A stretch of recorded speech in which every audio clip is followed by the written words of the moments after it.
Specialized are facing huge criticism over workers at a factory that made their clothing who've been denied $560,000 in unpaid wages for 2 years now.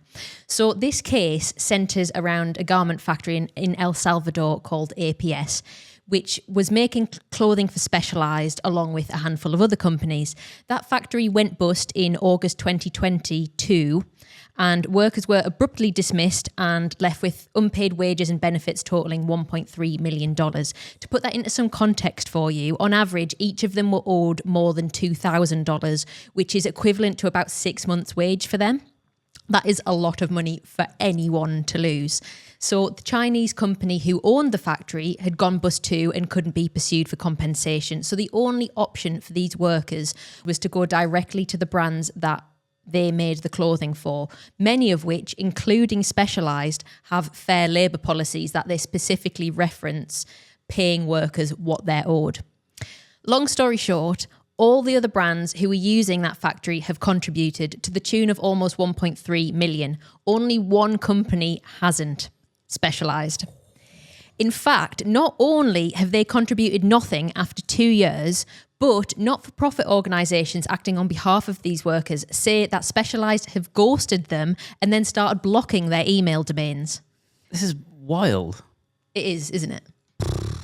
So Specialized was questioned by the cycling press about this case earlier this year, and they told journalists they were willing to pay $44,000, which they claimed represented about 3 months of work done for them. But the accuracy of this calculation has been highly disputed, and the Clean Clothes Campaign, which is one of the organisations fighting for a resolution, say this figure is grossly inadequate and that workers deserve to be wholly compensated.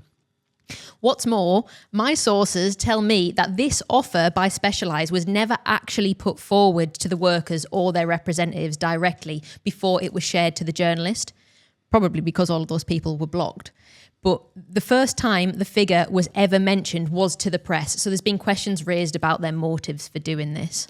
So am I right in thinking that because it was a contractor that they were dealing with, there's no actual legal obligation for them to pay, but it's a moral thing because they're a massive, humongous organisation and they're using a factory where there's people that earn £2,000 for 6 months worth of work? Exactly that, yes. So the workers are entitled to this payment under Salvadoran law from the factory, but the brands themselves have no legal liability. It's more of a social responsibility, especially when companies like Specialized present themselves as progressive companies. They promote their fair labour policies.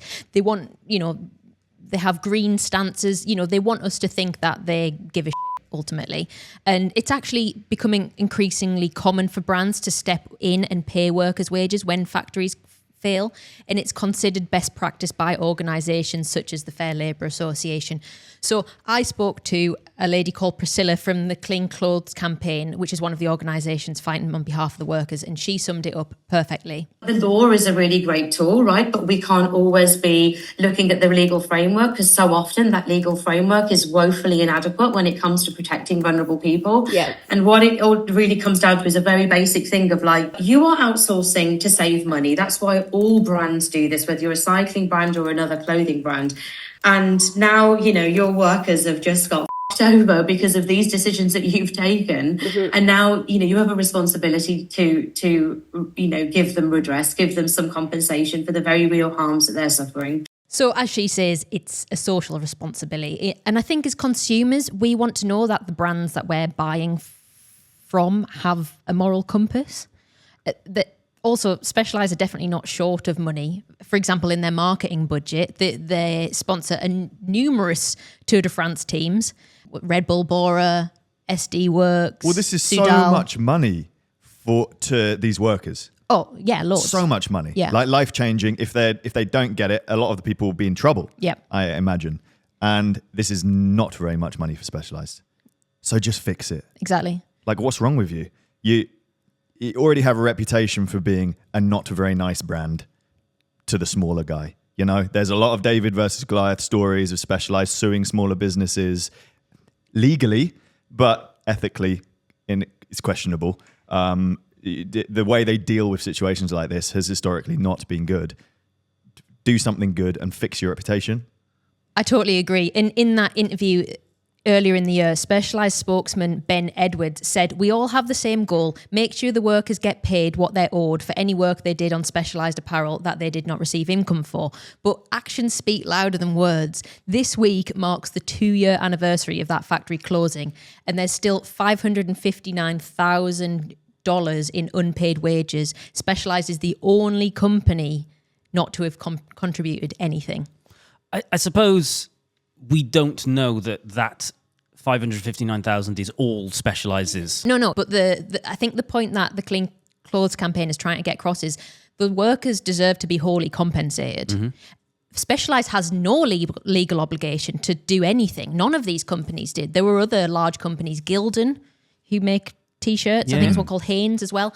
All of those companies contributed a figure. That figure wasn't necessarily representative of directly the work. It's a social responsibility thing. Those people deserve to have that money. And if you're going to step in, then why not contribute at all? Do you know what I mean? They shouldn't be left out of pocket. And if you want to help with that, then help with it. Yeah. So, when asked about the claims made in this investigation, Specialized denied that it had ignored messages from the Workers' Rights Consortium and Green America. In fact, it said it's been in constant communication and says it takes its commitment to responsible manufacturing very seriously. It says, "We have been monitoring and will continue to monitor the matter in close cooperation with our supplier and are looking forward to a resolution through the local process and in accordance with our expectation," whatever that means. Our expectation.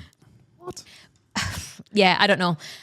I think the closing messages of this is, if you want to support this campaign, I'm going to leave a link in the description. There's a petition on there that you can sign. That's what the Clean Clothes campaign would like you to do. They're not calling for any sort of boycotts or anything like that, but I say just get messy and get in their Instagram comments. That is not endorsed by the Clean Clothes campaign, but It's the only way they'll Or listen. Cade Media. Or Cade Media, no, exactly. Don't do that. But all of us individually. Yeah.